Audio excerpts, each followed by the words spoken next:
Hi everyone, it's Niamh here and welcome to my art journaling channel. Today we're going to be doing a super quick art journal page using some focal transparencies in your journal. So I'm starting in my small 6x6 journal and I'm doing a night sky because I wanted to use a moon on this. So I'm doing a bit of an ombre effect using night, sapphire and lapis, I think, and blending them all together just to create a bit of a dark night sky. So once I've done that, then I'm going to go in and get my transparencies. So one thing I really love about using transparencies is I tend to turn them over. You can do it on either side, but I like to turn them over and you can add color to them using acrylic paints or your acrylic paint pens. You could use Sharpies if you wanted to for a more transparent color. And it just really helps to make the images pop off your page, particularly if you're putting them back onto a darker image like I have. So then I'm going over with a sponge and I'm sponging the color all over the back. So it does go over everything, but it's a bit like a gel plate. What you put down first, when you turn it over, you'll actually see. So you kind of have to work from the front to the back, if that makes sense. With the birds that I want to add on, because I want to have these birds flying around sort of in a forest, I'm adding a little bit of red, a little bit of gold. So they've kind of got similar colors happening on them as well. I just wanted to make it a little bit darker, so I'm adding some cocoa over that as well. So it's got a little bit of red underneath. It would be better if I'd left it to dry, because obviously if you try putting too many layers on at once, you're going to shift the colors underneath. I kind of wanted to do that just to make them blend a little bit, but it kind of got rid of too much of the color underneath for me. So do what I say, not what I do. Have a little bit of patience and let the paint dry. To put the leaves in the background, I'm using the one of the latest releases, the Branches Redo stencil. And I'm also using just a variety of greens. So I've got sage, fir, olive. I think that's all I've got there.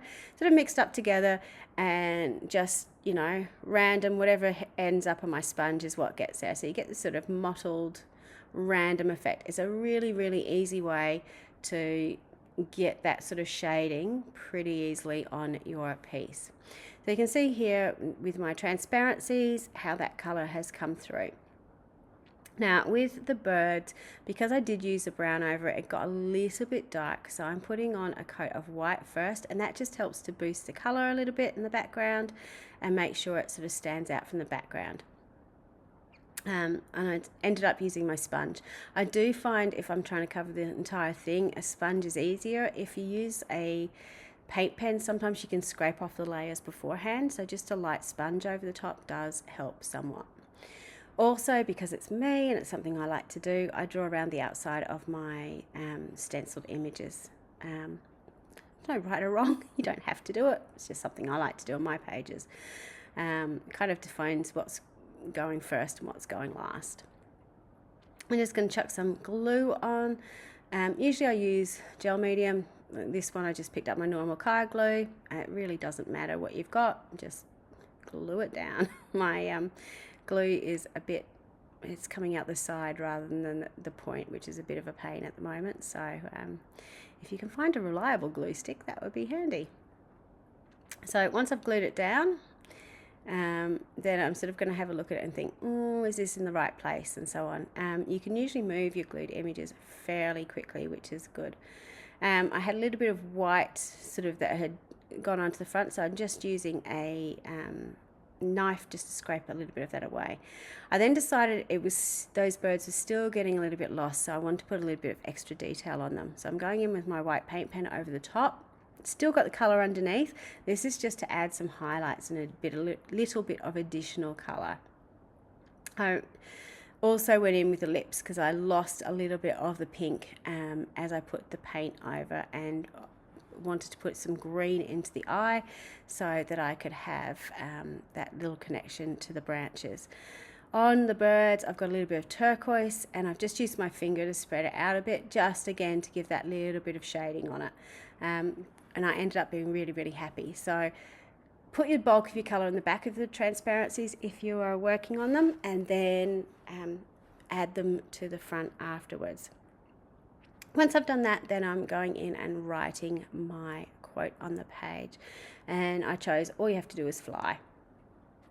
So really, really simple. Just a little bit of colour. Usually I go with white, but I chose yellow because I thought the white would get lost because I'd used the white pen in the background. In actual fact, I went back to white over the top, but because I had the yellow underneath, it gave me this sort of creamy colour, which I didn't mind. It still helped to pop out from the background. So I just offset it a little bit once I could find a white pen that was actually working. It took a little while. They were a bit watery because I hadn't shaken them for a while. So do remember to shake your paint pens with the lid on. Really, really important. And add the colour. So you probably see in the close-up at the end, but it's just slightly offset, so you can see some of that yellow coming through still, like a bit of a drop shadow or a highlight, depending on which way you want to think of it. So when I'm doing letters like this, I do tend to go over them a few times, particularly if I'm using a white. It just helps to get that opacity to the colour and make it really, really stand out from the background. So you can sort of see when a bit dries, I'll go back and add a little bit more colour if it sort of blended in a little bit.